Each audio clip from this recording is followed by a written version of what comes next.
নমস্কার বন্ধুরা, আবার আমি চলে এসেছি একটা নতুন ভিডিও নিয়ে তোমাদের সবার জন্য। আজ আমি বানাবো একদম সবারই খুব পছন্দের একটা খাবার, হচ্ছে ভেজিটেবিল চপ। সেটাই আমি আজকে তোমাদের সামনে শেয়ার করব। প্রথমে ভেজিটেবিল চপ বানানোর জন্য প্রথমে ভাজা মশলা করে নিচ্ছি। আমি প্রথমে একটা তেজপাতা, দুটো শুকনো লঙ্কা, আর আমি এখানে 2 চামচ গোটা জিরে আর 2 চামচ গোটা ধনে দিয়ে দিয়েছি। এবার এটাকে একদম তাওয়ার মধ্যে আমি প্রথমে হালকা আঁচে উলিয়ে নেব। এই মশলাটা কোনো রান্নাতেই সবাই দিতে পারো। এটা বানিয়ে পরে তুমি কৌটোতে রেখেও অনেক দিন রেখে দিতে পারো, কোনো খারাপও হবে না, আর খেতেও খুব ভালো হয়। ঘুগনি বলো বা যে কোনো তরকারিতেও খুব ভালো লাগে এটা ওপর দিয়ে খেলে। দেখো মশলাটা আমার এই ভাজা মশলাটা প্রায় হয়েই গেছে, একটু হালকা লাল লাল হয়ে গেছে। ব্যাস, ওটাকে আমি একটু রেখে দিলাম ঠান্ডা করতে। তারপর ওটা আমি মিক্সিতে গুঁড়ো করে নেব। এবার আমি চলে এলাম পুরটা বানাতে। পুরটা ভেজিটেবলের ভেতরে যে পুরটা, সেটা বানাতে চলে এসেছি। প্রথমে একটু আমি তেলের মধ্যে বাদামটাকে ভেজে নেব। ভেজিটেবল চপ বলো বা আলুর চপ, যেগুলোই হোক, একটু বাদাম না দিলে কিন্তু ভালো লাগে না। তাই প্রথমে আমি বাদামটাকে একটু হালকা করে ভেজে নেব।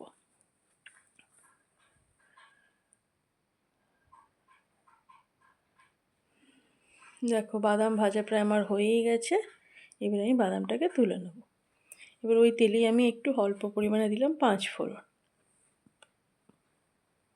5 ফোড়নটা থেকে যে সুন্দর একটা স্মেল আসবে, তারপর আমি 1 চামচ আদা আর কাঁচা লঙ্কা বাটা দিয়ে দেবো। কাঁচা লঙ্কাটা আমি বেটেই ইউজ করছি, তবে আপনারা কেউ কেউ যদি চাও কুচিও কাঁচা লঙ্কাটা ব্যবহার করতে পারো, তো আমি বেটেই ইউজ করলাম। আদা কাঁচা লঙ্কাটা বাটা হয়ে গেছে। এবার আমি একটু দিয়ে দিলাম হলুদ গুঁড়ো।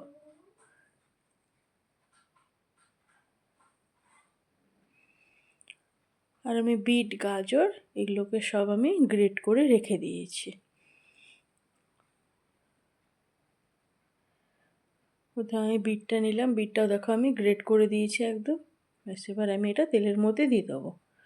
তবে তোমরা কিন্তু এটা এমনি কুচি কুচি করে কেটেও ইউজ করতে পারো, তবে সেক্ষেত্রে একটু টাইমটা বেশি লাগে, যেহেতু সেদ্ধ হওয়ার ব্যাপার থাকে। আর এরকম গ্রেট করে দিলে কিন্তু খুব তাড়াতাড়ি হয়ে যায়। গাজরটাকেও আমি দেখো কুচিয়ে নিয়েছি, একদম গ্রেট করে নিয়েছি।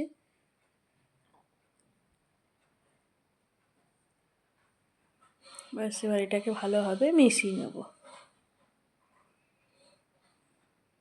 দেখো ভালোভাবে মেশানো হয়ে গেছে। এবার আমি এর মধ্যে দিয়ে দেবো নুন। নুনটা দিলেই কিন্তু এই গাজর বিট থেকে একটু জলটা বেরোতে শুরু করবে, আর ওতেই আমার হালকা সেদ্ধও হয়ে যাবে।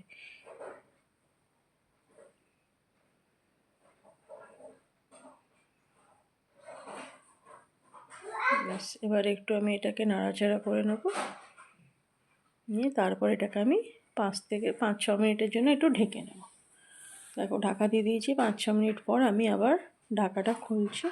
দেখো অনেকটা আমার সেদ্ধ হয়ে গেছে। দেখো প্রায় আমার সেদ্ধই হয়ে গেছে। এবার এর মধ্যে আমি দেবো 2টো আলুকে আমি সেদ্ধ করে নিয়েছি, সেই আলুটা আমি দিয়ে দেবো। আলুটা না দিলে কিন্তু পুরটা ঠিক টাইটভাবে হবে না, সেই জন্য আলুটা দিতেই হবে। এবার আলুটা দিয়েও ভালো করে আমি মিশিয়ে নিলাম। এবার একটু দিলাম আমি চিনি। ভেজিটেবল চপ কিন্তু একটু মিষ্টি একটু ঝাল এরকমই ভালো লাগে, সেই জন্য আমি একটু চিনি অ্যাড করলাম। তোমাদের পছন্দ না হলে তোমরা এটা স্কিপও করতে পারো। ভালো করে দেখো মেশানো আমার হয়ে গেছে। দেখো কড়াই থেকে সুন্দর আমার ছেড়ে আসছে, তাতে বুঝতে হবে এটা আমার হয়ে গেছে। তবে একটু নরম থাকলেও অসুবিধা নেই, এটা কিন্তু ঠান্ডা হলে আর একটু টেনে দেবে। ব্যাস আমার রেডি। এই দেখো আমার ছেলেও দেখতে বসে গেছে যে কি রান্না হচ্ছে। চেয়ার এনে পরে তার উপরে চেপে দেখছে মা কী করছে। চলো এবার এর মধ্যে আমি যে ভাজা বাদামটা, সেই বাদামটা দিয়ে দিলাম।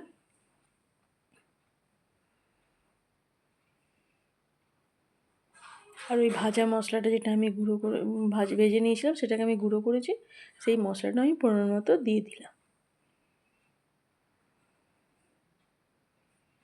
আমার ছেলেরও কিন্তু খুব রান্নাতে ইন্টারেস্ট, আমি কিছু বানালেই সেটা দেখবে যে কী রান্না হচ্ছে। দেখো মোবাইলে ভিডিওতে দেখছে যে মা কী করছে, কড়াইয়ের ভেতরটা দেখতে পাচ্ছে না, সেই জন্য ক্যামেরাতে দেখছে যে মা কী করছে।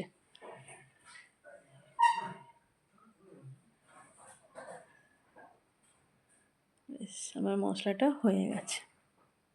এবার এটাকে আমি একটা পাত্রে ঢেলে ঠান্ডা করে নেব।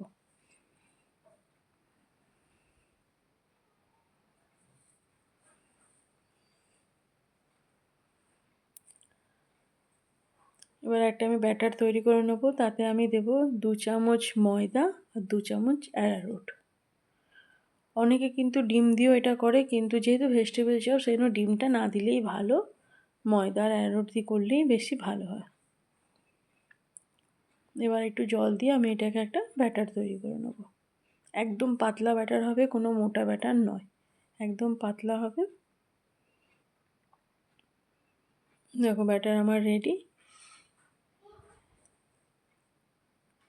এবার এর মধ্যে আমি সামান্য একটু নুন দেবো, আর একটু নুন আমি দেখো এদিকে বিস্কুট গুঁড়ো করে নিয়েছি। এই বিস্কুট গুঁড়োটা তোমরা কিন্তু মার্কেটে কিনতেও পারো, না হলে এমনি নর্মাল টোস্ট বিস্কুটকে মিক্সিতে চালিয়েও গুঁড়ো করে নিতে পারো, তোমাদের যেটা সুবিধা করে নিতে পারো। আমার দেখো বিস্কুট গুঁড়ো ঘরে ছিলই, সেটাই আমি ইউজ করছি। একটু আমি হালকা নুন দিয়ে দিয়েছি তার মধ্যে। আর এদিকে আমার মশলাটাও ঠান্ডা হয়ে গেছে। এবার এক একটা আমি ভেজিটেবলের শেপে গড়ে নেব। ভেজিটেবল চপ একটু ওভাল সাইজেরই হয়, সেই জন্য আমি ওই রকমভাবে তৈরি করে নিচ্ছি। দেখো সুন্দর আমার তৈরি হয়ে গেছে। এইভাবে আমি এক একটা করে সবকটা গড়ে নেব। দেখো সবকটা আমার গড়ে নেওয়া হয়ে গেছে। এবার প্রথমে আমি ওটাকে বিস্কুট গুঁড়োর মধ্যে দেব। বিস্কুট গুঁড়োটা দিয়ে ভালো করে চপটাকে আমি মাখিয়ে নেব। তারপর সেটা আমি অ্যারারুট আর ময়দার যে ব্যাটারটা বানিয়েছি তার মধ্যে দিয়ে দেবো।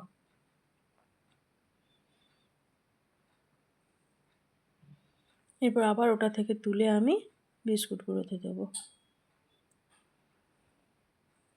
তোমরা চাইলে এটা আবার সিঙ্গেল কোটও করতে পারো, মানে আরেকবার অ্যারারুটে দিয়ে আবার বিস্কুট গুঁড়ো করতে পারো, তাহলে সেক্ষেত্রে ছালটা একটু মোটা হয় ভেজিটেবলে। এমনি খেতেও কোনো তফাৎ নয়, দুটোই খেতে ভালো লাগে। ব্যাস এক একটা করে আবার আমি এরকমভাবে সবকটা করে নেবো। এই দেখো কী সুন্দর তৈরি হয়ে গেছে।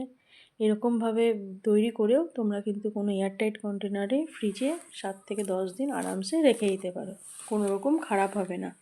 কেউ এলেই বেশ গরম গরম ভেজে দিতে পারবে। ব্যাস এবার কড়াইতে আমি সাদা তেল নিয়ে নিয়েছি। সাদা তেলটা একদম হাই আছে পুরো গরম করে নেবো। তারপর আমি মিডিয়াম করে চপগুলোকে ভেজে নেব।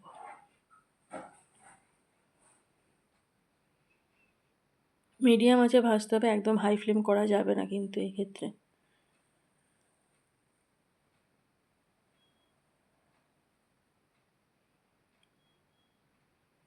একদম আস্তে আস্তে আমার কালার আসতে শুরু করেছে, যেরকম ভেজিটেবিল চপের কালার হয়। দেখো না আমার ভেঙেছে না কিছু, একদম সুন্দর তৈরি। এবার এটাকে আমি তুলে একটা কিচেন টিস্যুর মধ্যে দিয়ে দেবো, যাতে এক্সট্রা তেলটা সবটা ওটার মধ্যে অ্যাবজর্ব হয়ে যাবে। দেখো কি সুন্দর হয়ে গেছে। গরম অবস্থায় একটু নরম থাকে, এটা ঠান্ডা হলে কিন্তু উপরের জিনিসটা বেশ মচমচে জিনিসটা তৈরি হয়। দেখো রেডি। এবার আমি এটা কাসুন্দি আর পেঁয়াজের সাথে সার্ভ করেছি। দেখো দেখতেও একদম দোকানের মতো হয়েছে, আর খেতেও কিন্তু খুবই সুন্দর হয়েছে। একটা দেখো আমি ভেঙে দেখাচ্ছি, কি সুন্দর দেখো ছালটাও হয়েছে। এটা যদি তোমরা ডবল কোট করো তাহলে কিন্তু ছালটা একটু মোটা হবে।